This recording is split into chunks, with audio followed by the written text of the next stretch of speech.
गौतम बुद्ध ने कहा है, मनुष्य भय के कारण ही पूजा करता है, दान करता है, पुण्य करता है। यदि मनुष्य को भय ना होगा तो वह ना तो दान करेगा, ना पुण्य करेगा और ना पूजा करेगा। भय किस बात का? भय नरक का, भय दुख का। इस पृथ्वी पर हर व्यक्ति का हर प्रयास खुद को दुख से दूर रखने का है। नरक का डर और स्वर्ग का लालच ही मनुष्य से हर कार्य करवा रहा है। अगर किसी व्यक्ति ने भय के साथ पूजा करी या फिर लालच के साथ दान करा तो उसने ना तो पूजा करी और ना ही दान करा। इन मंदिरों में जाने वाले ज्यादातर लोग भय से पीड़ित हैं और ये जो दानी बाहर घूमते फिरते हैं, इनके भीतर लालच बसा है। इन्हें लगता है कि आज अगर एक दान करा तो कल 1000 मिलेगा। ना तो पूजा करना गलत है और ना ही दान करना, लेकिन भय या लालच के कारण कोई कार्य करना गलत है। कौशल नरेश राजा प्रसन्नजीत के पिता का एक पुरोहित था। पुरोहित का अर्थ है पंडित। उस पुरोहित का नाम था अग्निदत्त। प्रसन्नजीत के पिता की मृत्यु के बाद राजा प्रसन्नजीत ने अग्निदत्त को आमंत्रण दिया कि वह उसी पदवी पर कार्य करे जिस पर वह कर रहा था, परंतु पंडित अग्निदत्त ने आमंत्रण अस्वीकार कर संन्यास ले लिया। अग्निदत्त के पांडित्य की चर्चा दूर दूर तक थी। हर कोई उनके बारे में जानता था और अब इस त्याग ने सोने में सुगंध का कार्य कर दिया था। इसका परिणाम यह हुआ कि वे थोड़े ही दिनों में हजारों शिष्यों से घिर गए। पंडित अग्निदत्त ने घूम घूम कर उपदेश दिए। उनके उपदेश कुछ ऐसे थे कि मंदिरों की शरण में जाओ, तीर्थों की शरण में जाओ, नदियों की शरण में जाओ, पहाड़ों की शरण में जाओ, इस प्रकार तुम मुक्ति को पाओगे।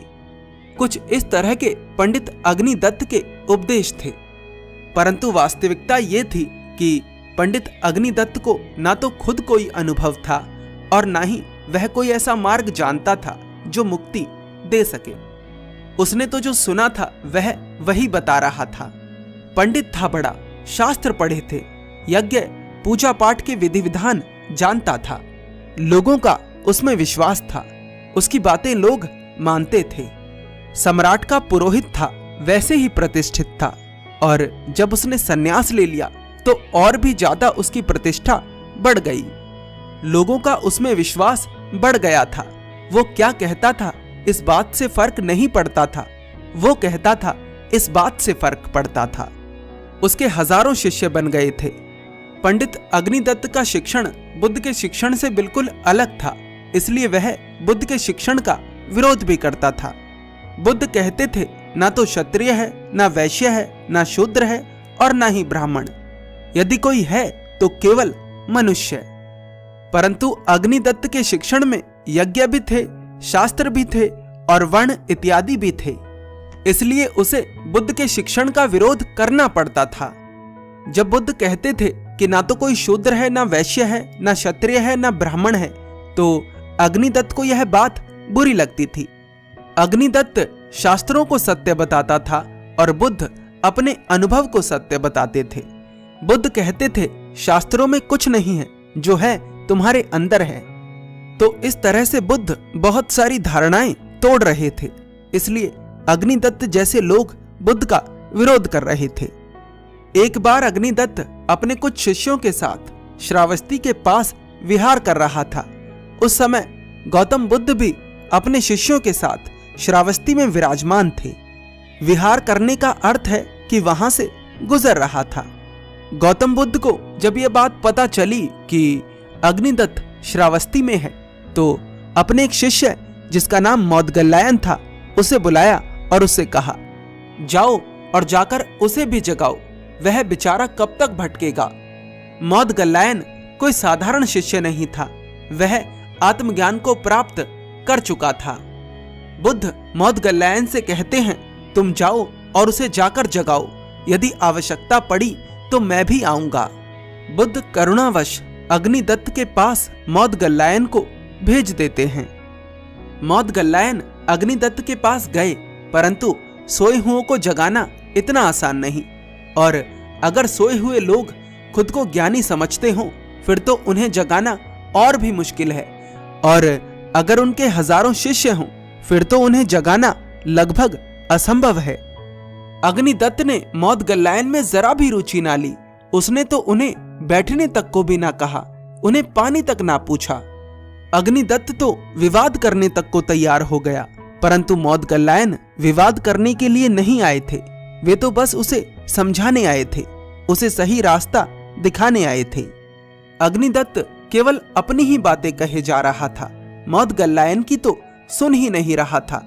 ऐसे ही बातचीत में रात हो गई। मौदगल्यायन ने अग्निदत्त से कहा, कृपा कर मुझे आज रात अपने आश्रम में रुक जाने दीजिए।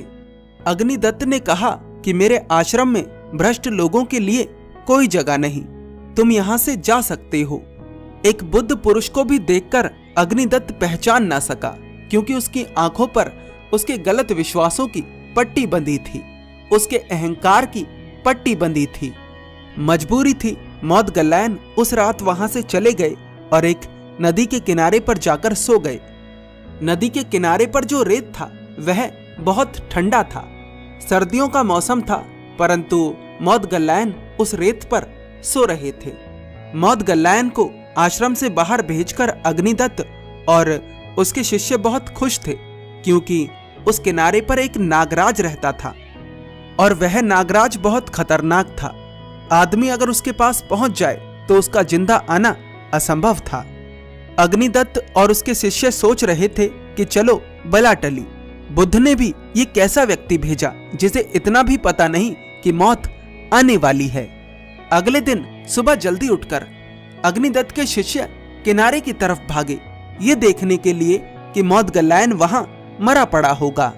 वहां जाकर देखा तो सभी लोग चकित हो गए, क्योंकि मौदगल्यायन तो ध्यान की अवस्था में बैठे थे और नागराज अपना फन उनके ऊपर कर उनकी रक्षा कर रहा था। यह दृश्य देखकर अग्निदत्त के सभी शिष्य मौदगल्यायन के चरणों में गिर पड़े और उनसे क्षमा मांगने लगे। पीछे से अग्निदत्त भी आया, छुपके से, किसी को पता न लगे इस तरह से। उसने पेड़ के पीछे छिपकर देखा और वह भी आश्चर्यचकित हो गया। अग्निदत्त चरणों में गिर पड़े। इतनी हिम्मत तो वह नहीं कर पाया, लेकिन दुखी बहुत हुआ। तभी वहां बुद्ध भी आ गए। जब बुद्ध आकर वहां खड़े हो गए तो मौदगल्यायन ने अपनी आंखें खोली और बुद्ध के चरणों में शीश झुकाया। मौदगल्यायन को ऐसा करते देख अग्निदत्त के शिष्य बहुत हैरान हुए। शिष्यों ने सोचा कि जब शिष्य इतना चमत्कारी है तो गुरु कितना चमत्कारी होगा। ये देखकर सभी शिष्य बुद्ध के चरणों में गिर पड़े। अग्निदत्त ने डरते डरते बुद्ध से पूछा कि यह चमत्कार क्या है। बुद्ध ने अग्निदत्त से कहा कि चमत्कार ये नहीं कि यह सर्प मौदगल्यायन का रक्षक बन गया।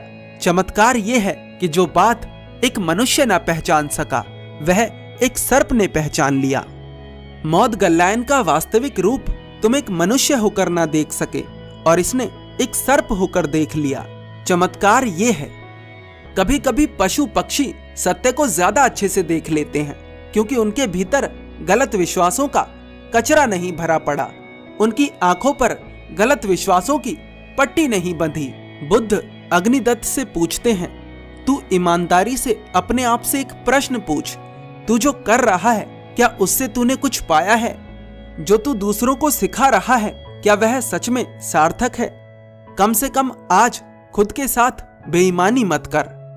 तू तो भटक ही रहा है, तेरी वजह से दूसरे भी भटक रहे हैं। कम से कम आज ईमानदारी कर। बुद्ध कहते हैं, मनुष्य भय के कारण दूसरों की शरण में जाता है, परंतु दूसरों की शरण तुम्हें सुख नहीं दे सकती, दूसरों की शरण तुम्हें संतुष्टि नहीं दे सकती। यदि किसी की शरण तुम्हें संतुष्टि दे सकती है तो वो हो तुम खुद। उस दिन अग्निदत्त खुद के साथ ईमानदारी करता है। जीवन में दूसरों के साथ ईमानदारी करने से ज्यादा महत्वपूर्ण है कि आप खुद के साथ ईमानदारी करें, तभी आप वहां पहुंच सकते हैं जहां आप पहुंचना चाहते हैं। वरना भटकने के लिए बहुत सारे मार्ग हैं। आपको ये कहानी कैसी लगी हमें अपनी प्रतिक्रिया अवश्य दें। धन्यवाद।